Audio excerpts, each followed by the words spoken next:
Hello, AP Gov kids. How are ya?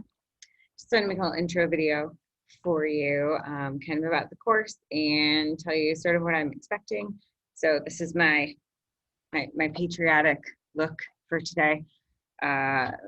We would not be happy with hats in school, but I'm gonna ignore that rule for a little bit. I will tell you something funny though. So I pulled this off of my shelf up there. Up there, you can't really see where I'm pointing, but on the other side of my room. And I put it on. I'm like, God, I feel like this is really stabbing me in the head. And I realized that this pin, which was over here, was like stuck into the hat and not then like stuck back out. So I literally was being stabbed in the head by my boat pin. So anyway, take this off for the moment. All right, so welcome to AP Gov. I'm super glad that you signed up for the course, and I think we're going to have a really good year. It's going to be interesting, of course, as we know. That's like the 2020 word. Well, the school appropriate 2020 word is interesting. So as you know, we're online at least until November 9th. And as hopefully you know, the election is November 3rd. So it'll just be a little bit strange. The last presidential election year that I taught this class, we talked about it a lot, and probably, I will say, a little bit too much. And not for any other reason, just then like I don't know that, you know, the kids are as prepared for the AP test as they needed to be because of all of our discussion. So we're going to change that a little bit this year. I think it'll be easier anyway because we're virtual. Hopefully it's not quite as easy to get off track as it was that year and when we're in person. So we'll definitely talk about it. And that's one of the things I wanted to talk about today is how I'm going to teach this class. So essentially, like the College Board sets out unit order, right? So there's 5 units in this course. Number 1 is Foundations of Government. How do we get here? What's democracy? Memorize the Constitution, that sort of thing. And then it's Unit 2 is Interactions among Branches of Government. Unit 3 is Civil Rights and Civil Liberties. Unit 4 is Beliefs and Behaviors, like political beliefs and behaviors. And then Unit 5 is Political Participation. So in a presidential election year, it makes way more sense to cover political beliefs and behaviors, which is Unit 4, and political participation, which is Unit 5, before the election, because we can bring in a lot more like timely information. So I usually, because it's usually some election year, whether it's midterms or, you know, whatever. So I usually teach the units out of order anyway, and I'll do Unit 1, Unit 4, 5, 2, 3. So you get your foundations then first and then 4 and 5. I think what I'm going to do this year, and I've really tossed this back and forth in my head and tried to figure out what's going to be best, and we'll see. So what I decided to do this year is like the very beginnings of Unit 1. So like, what is democracy and constitutional democracy and that sort of thing, but not our deep dive into the Constitution, and not our deep dive into what the College Board calls foundational documents, like the Federalist Papers and Declaration of Independence and the Articles of Confederation and all that kind of stuff. I'm not going to do all that before we do Unit 4 and 5. So probably we'll come back. Sorry. I'm sorry. This is what happens when I'm in my classroom and then like other teachers walk by and make funny faces at me in my window while I'm recording. So that brief moment was Mrs. Booth's fault. So yes, Mrs. Booth is back at the high school this year. She's next door to me. So anyway, this is what happens in class. What was I saying? So we'll do a very, very, very brief intro, like I said. So like maybe chapter 1, and then also a test on, it's in your packet that you picked up. It's like that summer work packet, which was not given as summer work, obviously, this year, because like technically we're still on spring break.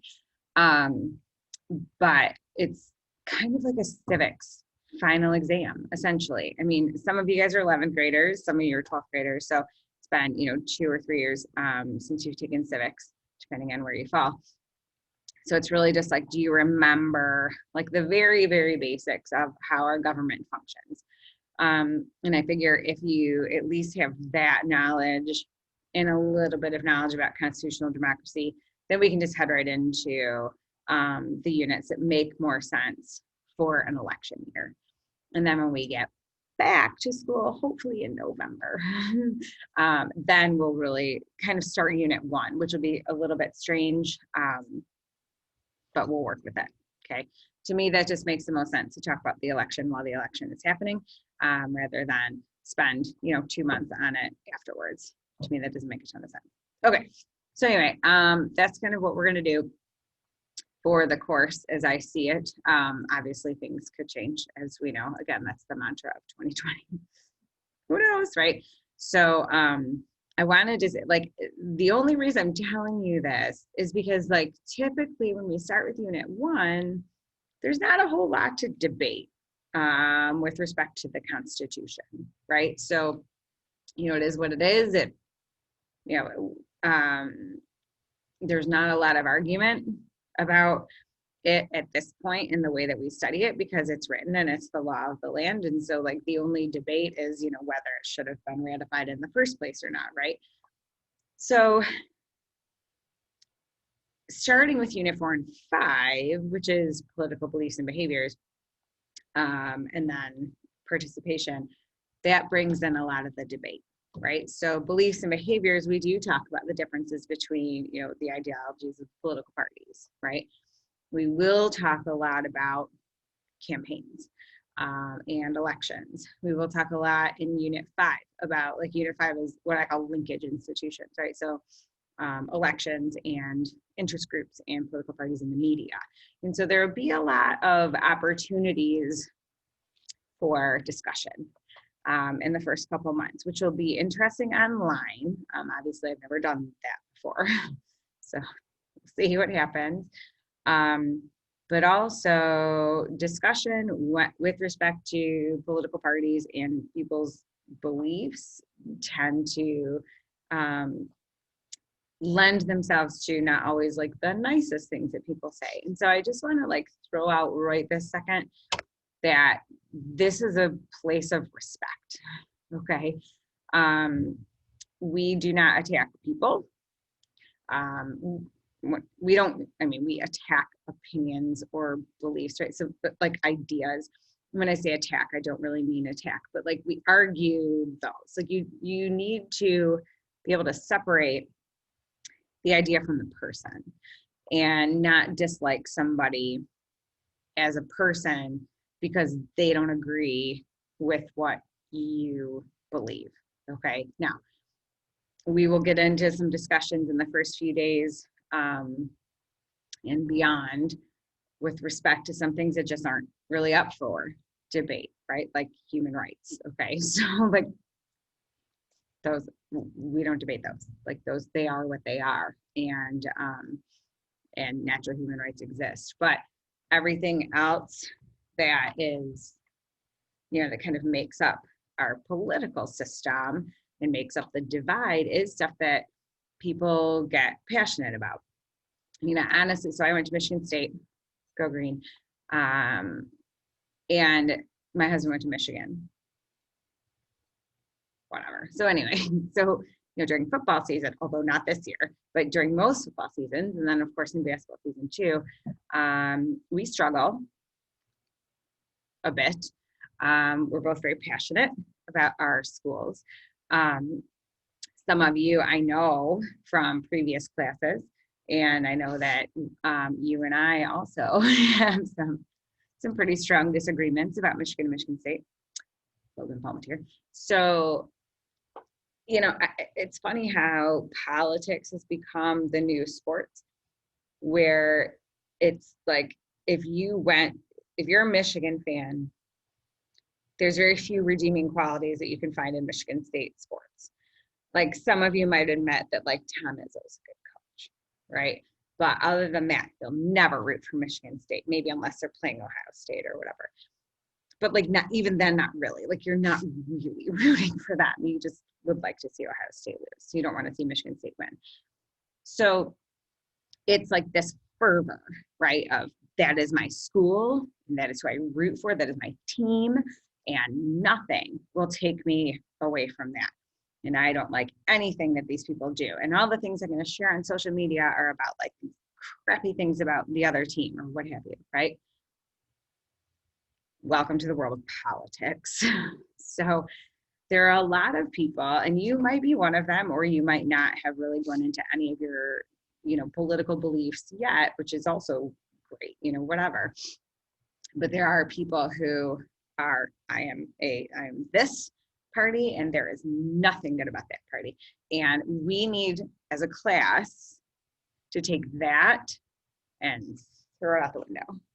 Okay, these windows don't open, as you well know, but if it were, just throw it out. Okay.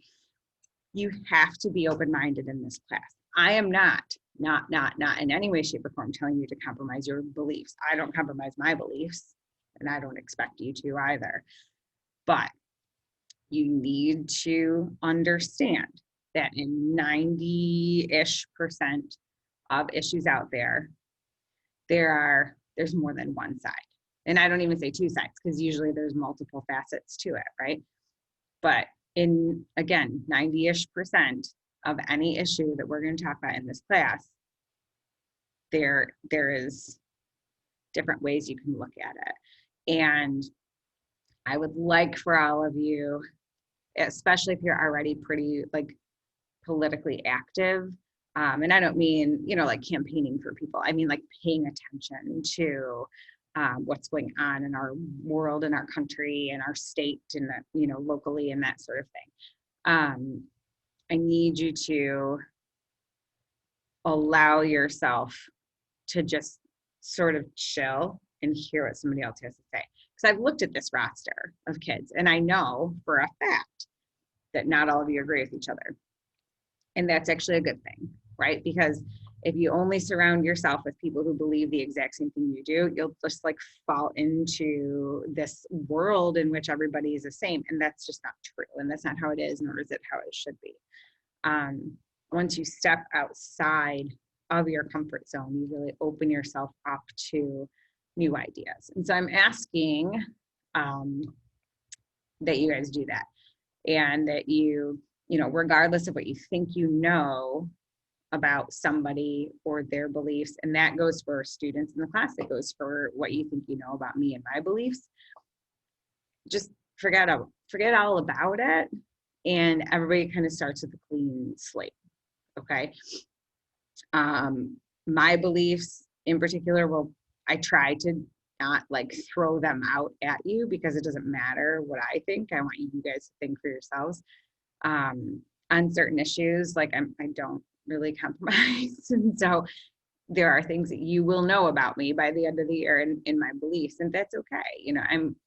I'm a political person, but what you need to know is that if your beliefs are not the same as my beliefs, that has no bearing on our relationship.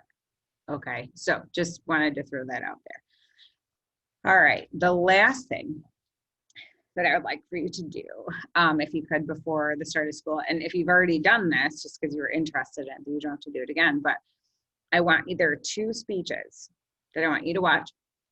So the Republican convention just ended yesterday. I'm taping this on Friday, the 20-something, 28th. The Republican convention wrapped yesterday. The Democratic convention was last week. And I want for you to watch Joe Biden's speech as he accepted the Democratic Party's nomination, and President Trump's speech when he accepted the nomination for the Republican Party for president.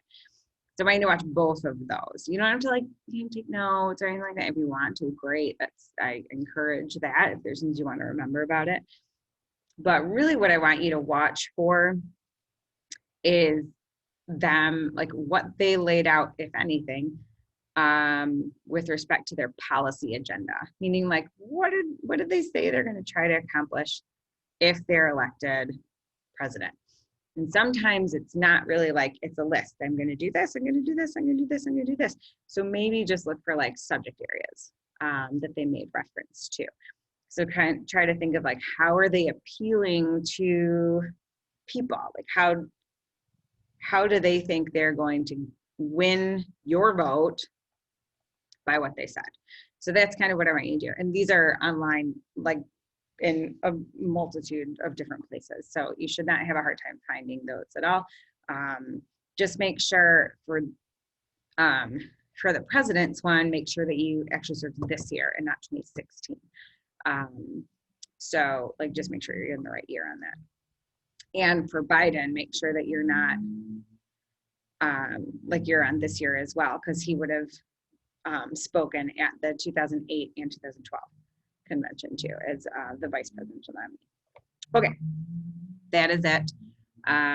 This is your first foray into the fact that I am long-winded, or it's not, because I've had some in class before, so you're like, no, I already knew that about you. But yeah, so I just wanted to kind of give you an intro, and I wanted to make sure like to sort of put you into a comfort zone if possible with this. And you know, if you have like really never cared about government and politics at all, that's okay too. So I don't want you coming into this class thinking that you don't know enough, because that's not true. I also don't want you to come into this class thinking you know everything, because that's also not true. Okay. So as active as you are or aren't, it's the perfect place to be. Okay. So if you have any questions or concerns about anything before the year starts, certainly shoot me an email. And make sure you get your checklist done. Obviously, you've already signed up for Google Classroom if you're watching this, but yeah, beyond that, get that stuff done. Go over the summer work stuff. I think, don't hold me to this. I think I'm going to put that test on like the basics. Probably like the second Wednesday of the year. So yeah, I think we'll see. Kind of see how everything plays out. It's everybody's first foray into like real virtual learning. So we'll see what happens, but it won't be before then. I'll tell you that. All right, that is it. I hope you enjoy the rest of your summer, what is left of it, and I will see you guys all on Tuesday. Bye.